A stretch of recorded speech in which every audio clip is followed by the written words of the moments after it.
백장 여자입니다. 이번 1분기 실적 시즌을 돌아보자면요. 삼성전자를 제외하고는 20%에 가까운 기업들이 시장 예상치에 미치지 못했습니다. 5월 중순에 접어들면서 이제 2분기 실적 시즌으로 많이들 눈을 돌리고 있는데요. 과연 어떤 종목이 2분기에는 또 호실적을 낼지, 그래서 주가가 상승할지, 또 그래서 나에게 또 돈을 벌어다 줄지 궁금하시죠? 오늘 백장 여자에서 자세하게 파헤쳐 보도록 하겠습니다. 우선 FN가에 대해서 내놓은 리포트부터 좀 확인해 보시죠. 2분기 실적 전망치를 내놓은 상장사 135개 중에서요, 80%에 달하는 108개 기업이 실적 개선에 성공할 것으로 예상되고 있습니다. 어떤 기업들이 명단에 올랐는지 화면으로 자세하게 살펴보겠습니다. 삼성 엔지니어링과 삼성 SDI, 삼성 정밀화학, 대한항공과 아시아나항공, LG 생명화학과 또 한진해운, 삼성 SDI와 OCI, 현대미포조선 등 9개 기업이 선정됐습니다. 이들 기업은요, 1분기 영업적자에서 흑자로 돌아설 것으로 예상되고 있습니다. 이에 비해서 현대상선과 STX패노션, GS건설 등은 1분기 적자폭을 다소 축소하는 수준에 그칠 것으로 전망이 되고 있습니다. 이번에는 1분기에 이어서 2분기에도 실적이 순항할 종목들입니다. CJ E&M과 영업무역 GS리테일, SK네트워크스와 한화케미칼, 제일기획, 삼성물산과 SK하이닉스, LG이노텍, 이수페타시스와 LG디스플레이 등 11개 기업이 올라와 있습니다. 1분기 영업이익이 2배가 넘는 영업이익을 기록을 할 것으로 예상이 되고 있습니다. 네, 2분기에 어떤 종목들이 실적 턴어라운드를 할지 화면을 통해서 지켜보셨는데요. 과연 어떤 종목 지금 매수하면 또 큰 이익을 낼 수가 있을까요? 백장의 미녀 전문가들이 꼽아봤습니다. 자세하게 살펴보시죠. 신보람 대리 의견입니다. 삼성물산을 제시하고 있습니다.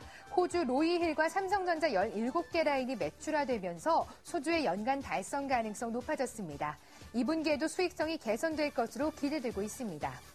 김소원 대리는 서울 반도체를 선정했습니다. 미국 내에서 LED 조명이 확산되고 있는데요. 또한 중국에서도 LED 조명 보조금이 지급이 되면서 LED 조명 사업의 기대감이 확대되고 있습니다. 마지막으로 송은혜 대리입니다. 1분기에 이어서 2분기에도 호실적이 기대되는 영원무역을 관심 갖고 있습니다. 아시아 시장에서도 매출이 확대되고 있고 또한 성수기 시즌에 돌입했다는 의견입니다.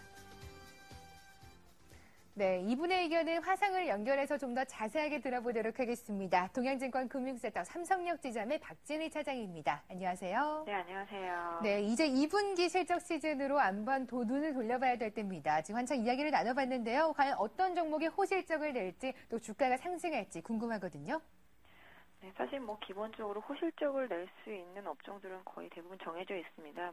반도체 쪽이라든지 IT 쪽 전체적인 그런 관련주들이 강세를 좀 이어갈 것으로 보여지고 있는데요. 방금 앞에서 말씀하신 그런 종목들 안에서 한번 답을 찾아본다라면은 개인적으로는 물론 건설주들도 최악의 구간을 좀 지났다라는 생각을 하고 있습니다만은 대한항공을 한번 골라봤습니다. 대한항공 같은 경우 주가가 지금 현재 상당히 좀 낙폭이 큰 상태예요.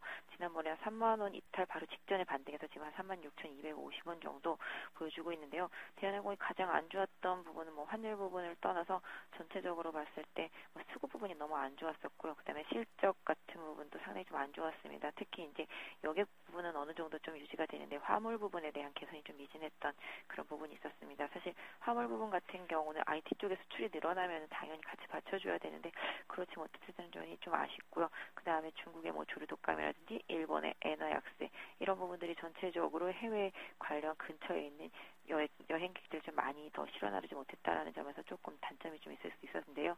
최근에 이제 2분기, 3분기로 갈수록 시즌으로 들어가고 있습니다. 그래서 여행주와 함께 같이 좀 지켜보셔야 될 종목이 아닌가. 특히 최근 들어서 오늘까지 한 3일 연속 기관이 매수를 해주고 있다라는 점에서 본다라면은 일단 단기적으로 외국인들의 매도세가 크게 나오지 않고 있다라는 점을 본다라면은 수급상으로도 일단은 조금 부담이 좀 덜어진 것이 아닌가라고 보여지고 있고요.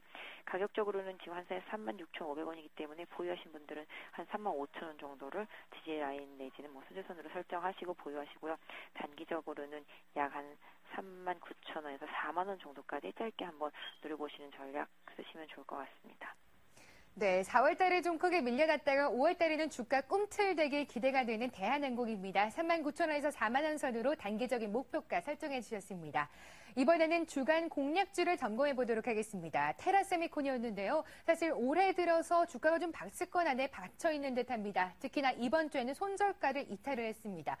정말 안타까운데 사실 이 종목 오늘장에 또 1% 이상의 반등이 나오고 있거든요. 보유하고 계신 분들 있으실 것 같아요. 어떻게 대응해 볼까요? 네, 테라세미콤 어제 코스닥 시장의 급락에 따라서 역시 좀 손절가를 이탈했고요. 제가 그 당시에 손절가도 상당히 좀 짧게 드렸기 때문에 아마 바로 이탈했던 것으로 보고 있습니다. 다만 오늘 약간 시장에서 지지력이 형성이 되면서 약 21,000원 부근까지 상승해 있는 상태인데요. 테라세미콤 같은 경우 역시 아몰레드 관련, 플렉서블 관련해서 본다라면은 계속적인 기대감이 있을 수 있다라는 판단이고요.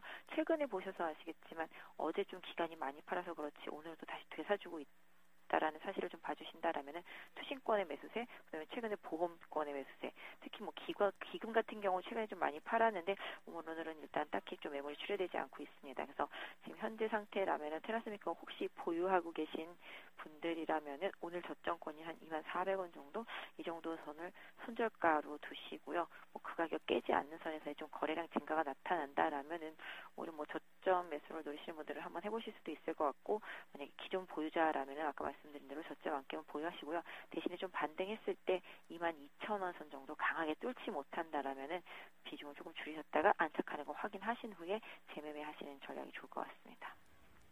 네, 테라세미콘 지난주에 이어서 이번 주에도 대응 전략으로 손절가 좀 짧게 잡아주셨습니다. 24,000원 선 지지하는지 여부를 확인하신 후에 보유하시면 좋을 것 같습니다. 이번 주에는 과연 어떤 종목을 노려봐야 7% 수익률이 가능할까요? 네, 사실 코스닥에서 너무 지금 사고 싶은 종목들도 많이 있고요. 거래소 종목들도 지금 사고 싶은 종목이 사실 많이 있습니다.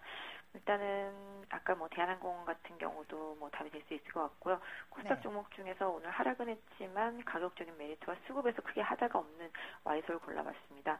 와이솔 사실 국내에서는 경쟁자가 없는 상태가 되겠고요. 최근에 LG 쪽으로도 일단 좀 납품에 대한 뭐 그런 기대감, 뭐 그런 부분들도 일정으로 좀 확인이 되고 납품이 되고 있는 것으로 좀 알려져 있는데요. 중국 시장에서도 매출이 상당히 올해 좀 가파르게 성장할 것으로 보여지고 있습니다. 특히 이제 소우 필터 같은 경우가 계속적으로 좀 강세를 보일 것으로 예상이 되고 있는 상태고요.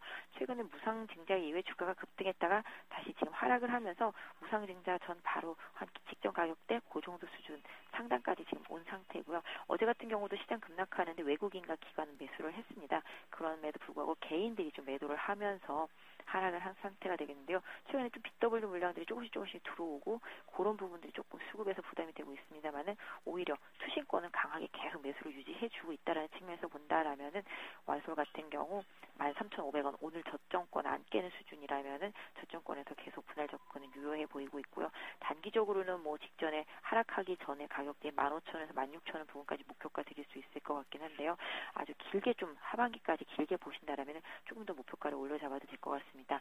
다만 단기적으로 좀 코스닥의 변동성이 커졌기 때문에 손절선은 반드시 오늘 저점권인 13,500원을 종가로 이탈하게 된다면 취해주시고요. 좀 더 길게 보시는 분들이라면 13,000원 정도로 손절선을 조금 낮춰보실 수 있을 것 같습니다.